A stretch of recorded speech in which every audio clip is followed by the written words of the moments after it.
अस्सलाम वालेकुम जी, मेरा नाम आमिर बिलाल है। नाजरीन, एक अहम डेवलपमेंट हुई है। वो मामलात जो हम समझ रहे थे कि एक डेडलॉक की जानिब जा रहे हैं, बल्कि जा चुके हैं, वहाँ से चीज़ें थोड़ा सा सॉफ्टन होती हमें नज़र आ रही हैं। सऊदी अरब और तुर्की के दरमियान एक जो डेडलॉक बरकरार था 2018 में जब जमाल खशोगी का कत्ल किया गया, उसके बाद से मामलात उस लेवल तक पहुँच चुके थे जहाँ पर तुर्की ने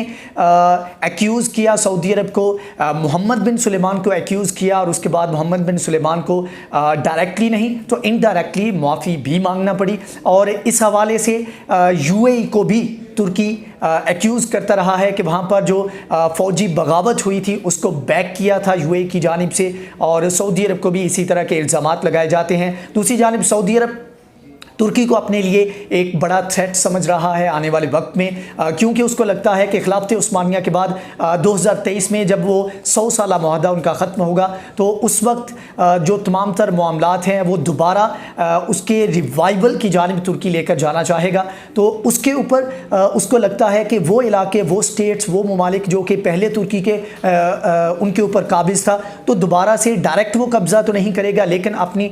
मुआशी तौर पर अपनी प्रेजेंस, स्ट्रेटजिक प्रेजेंस जो है उसको स्ट्रेंथन करने के लिए वो इसके ऊपर इक़दाम करेगा, और इसके ऊपर तुर्की काम भी कर रहा है। और बहुत सारे इलाकों में, बहुत सारे ममालिक में तुर्की बराह रास्त सऊदी अरब की जो डोमिनेंस है इस खित्ते में उसको चैलेंज भी कर रहा है। लेकिन तमाम तर मामलात जहाँ पर ख़राबी की जानिब चीज़ें जा रही थी वहाँ पर बेहतरी की जानिब जाती हुई नज़र आई। अहम डेवलपमेंट उस वक्त सामने आई जब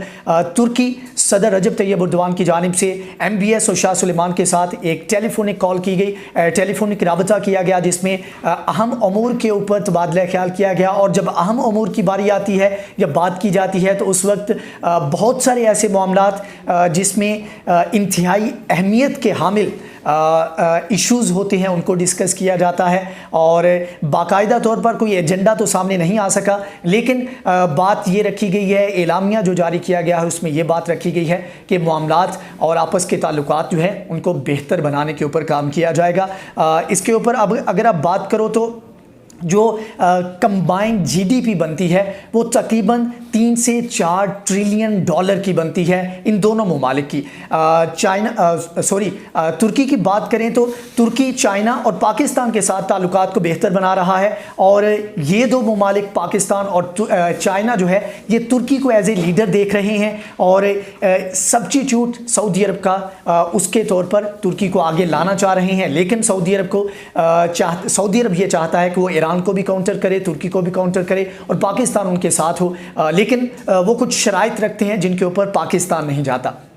तो इस तमाम तर गहमा गहमी में, इस तमाम तर टसल में अहम एक पेशरफ्त ये आई है कि आपस में ताल्लुकात को बेहतर बनाने के ऊपर बात की गई है। अब इसके ऊपर बात करते हैं कि इसके ऊपर रीज़न क्या है। एक वो पॉइंट जहाँ पर दो एक्सट्रीम एंड्स के ऊपर ये दोनों ममालिक हमें खड़े नज़र आए, तो एकदम से किस वजह से इन्होंने अपने आप को करीब लाने का, अपने मामलात को, अपने ताल्लुकात को बेहतर करने का फ़ैसला किया है। बात कर लें तुर्की की, तो तुर्की को जहाँ पर काफ़ी ज़्यादा यूरोपीय यूनियन से मुश्किलात का सामना है, तो वहाँ पर सऊदी अरब के साथ साथ अमेरिका की जानिब से भी उनको पाबंदियों का सामना करना पड़ सकता है। और इसके ऊपर बाकायदा तौर पर जो बाइडन की जो नई मैनेजमेंट है उनकी जानिब से इंदिया दिया गया है कि वो आने वाले वक्त में तुर्की के ऊपर पाबंदियाँ आयद कर सकते हैं। उसकी रीज़न क्या है? उसकी रीज़न बहुत सिंपल सी है कि पैट्रियोटिक डिफेंस सिस्टम है अमेरिका का, जो कि नेटो का एक मेंबर होने के नाते बहुत सारे ममालिक के पास, नेटो के जो मेंबर ममालिक हैं उनके पास है, तो उसके साथ तुर्की भी उसका हिस्सा है, बहुत पुराना एलाई है उनका। तो तुर्की की जानिब से जब ये डील की गई अमेरिका के साथ, तो कुछ मामलात की वजह से तुर्की को बैक होना पड़ा। तुर्की ने डिसाइड किया कि वो अमेरिकन डिफेंस सिस्टम की बजाय वो जाएगा रशियन डिफेंस सिस्टम की जानिब से, और उनकी जानिब से S-400 मिसाइल सिस्टम जो है, डिफेंस सिस्टम है, उसको परचेज़ किया गया। और हाल ही में उनकी जानिब से इसके टेस्ट भी किए गए और बहुत सारे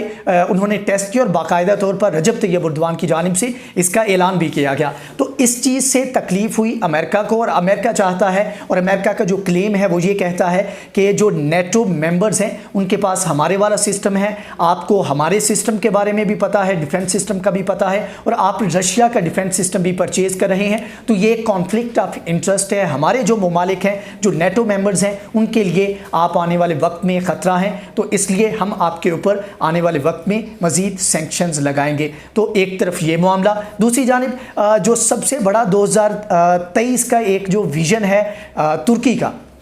उसमें सबसे टॉप पे अगर कोई चीज़ आती थी तो वो ये थी कि यूरोपीय यूनियन का मेंबर बनना। तो इसके लिए बहुत सारी मेहनत की थी तुर्की ने, लेकिन इस्लामोफोबिया की एक लहर चली, इमैनुअल मैक्रोन की जानिब से जो एक इसको सपोर्ट किया गया, तो उसके बाद जो तुर्की का मौक़िफ़ था उसके ऊपर गुस्से में आकर मुतालबा किया गया यूरोपीय यूनियन की जानिब से कि आप अपने स्टांस जो है, आपके जो इक़दाम है, जो आपके बयान हैं, उसके ऊपर मुआफ़ी मांगे, नहीं तो हम आपके ख़िलाफ़ सैंक्शंस लगाएंगे। और बाकायदा तौर पर यह बयान भी जारी किया गया कि आप यूरोपीय यूनियन का मेंबर होने के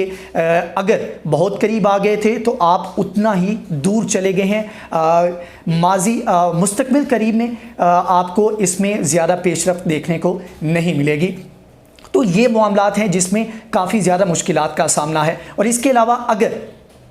तुर्की अपने मामलात को बेहतर करता है सऊदी अरब के साथ, तो सऊदी अरब एक बहुत बार्गेनिंग पोजीशन में पिछले 4 साल रहा, और आने वाले वक्त में शायद वो पोजीशन ना हो, लेकिन फिर भी वो डिमांड करने की पोजीशन में हो सकता है। तो तुर्की सऊदी अरब के साथ अपने ताल्लुकात को बेहतर बनाकर वो सैंक्शन जो कि अमेरिका की जानिब से उसके ऊपर लगने वाली हैं उनको थोड़ा सा कम कर सकता है। और जब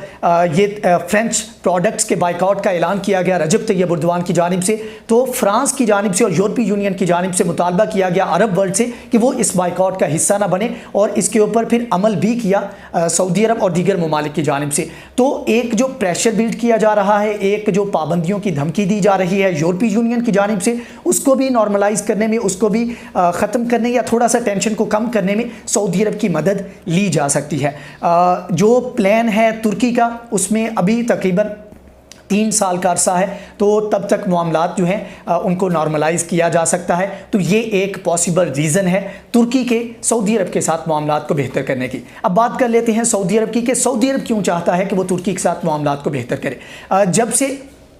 ये जमाल खशोगी का वाक़या हुआ तो इसको सबसे ज़्यादा हाईलाइट किया तुर्की की जानिब ने, तुर्की की जानिब से हाईलाइट किया गया, और तुर्क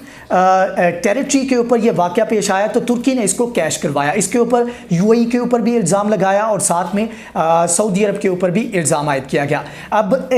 इसके ऊपर अगर तुर्की अपना स्टांस थोड़ा सा सॉफ्टन करता है, उसको लूज़ करता है, तो सबसे ज़्यादा बड़ा इल्ज़ाम जो लगता है सऊदी अरब के ऊपर वो है कि वो ह्यूमन क्राइसिस और ह्यूमन राइट्स की जो वायलेशंस करता है उसके ऊपर पाबंदियों का मुतालबा भी किया जाता है। अमेरिकन कांग्रेस में आर्म डील जो है उसको ख़त्म करने का मुतालबा भी किया गया, और G20 समिट जो कि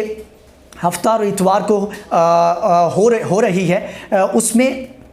होस्ट है सऊदी अरब। तो इसके बाइकआउट का मुतालबा किया गया सिर्फ इस बेस के ऊपर कि ह्यूमन राइट्स की वायलेशन सऊदी अरब की जानिब से बहुत ज़्यादा की जाती है। तो उसमें टॉप पे अगर कोई आता है, एक तो यमन है और दूसरे नंबर पर आप कह सकते हैं कि जो जमाल खशोगी का जो वाक़या था वो था। तो अगर मामलात बेहतर होते हैं सऊदी अरब के तुर्की के साथ, तो तुर्की ऑब्वियसली थोड़ा सा अपना जो स्टांस है उसको सॉफ्टन करेगा, तो जिसके ऊपर सऊदी अरब को अपना वो इमेज जो 2030 का उसका प्लान है उसमें जो अरब वर्ल्ड से निकलकर जो वेस्ट वर्ल्ड है उसके साथ मामलात और अपना इमेज बेहतर बनाने के लिए जो इक़दामात वो कर रहा है उसमें उसको थोड़ी सी मदद मिलेगी। इसके साथ साथ सऊदी अरब नहीं चाहता कि वो एक टाइम में 2 फ्रंट के ऊपर वो अपना महाज खोले, उसके लिए काफ़ी ज़्यादा मुश्किल होगी। एक तरफ इस वक्त सबसे बड़ा थ्रेट अगर सऊदी अरब समझता है तो वो ईरान को समझता है, तो वो नहीं चाहता कि तुर्की को भी उस लाइन में खड़ा करे, और इसी वजह से ये पॉसिबल रीज़न है कि उन्होंने अपने मामलात को बेहतर बनाने के लिए आपस में म्यूचुअल कोऑर्डिनेशन जो है उसको मज़ीद बढ़ावा देने के लिए, उसके ऊपर मज़ीद काम करने के लिए आपस में कम्युनिकेशन जो एक गैप था, कम्युनिकेशन जो एक कट लगा हुआ था, उसको दोबारा से रिज्यूम किया है, उसको कंटिन्यू किया है। تو یہ پاسبل ریزنز ہیں جس کی وجہ سے یہ دونوں ممالک ایک دوسرے کے وقتی طور پر قریب آئے ہیں، لیکن جو پلانز ہیں ترکی کے، تو یہ جو نارملائزیشن ہے، جو معاملات تھوڑے سے بہتر ہوں گے، یہ زیادہ دیر چلیں گے نہیں، 2 یا 3 سال میکسیمم یہ چلیں گے، اور اس کے بعد دوبارہ سے وہی ٹسل جس کے اوپر ترکی کلیم کرے گا اپنی ٹیریٹریز کو جو کہ خلافت عثمانیہ میں اس کے پاس تھیں، اس کی جانب، اور سعودی عرب ٹرائی کرے گا اسرائیل اور امریکہ کی مدد سے کہ وہ اس خطے میں اپنی ڈومیننس کو برقرار رکھ سکے۔ تو یہ وہ اہم ڈیولپمنٹس ہیں جو کہ اس خطے میں ڈے بائی ڈے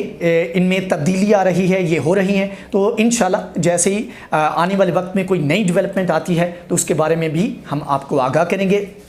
اگر آپ کو ہماری یہ ویڈیو پسند ہے تو پلیز اس کو لائک کریں، شیئر کریں، ہمارے چینل کو سبسکرائب کریں۔ نیکسٹ ویڈیو میں حاضر ہوں گے، تب تک کے لیے اللہ حافظ۔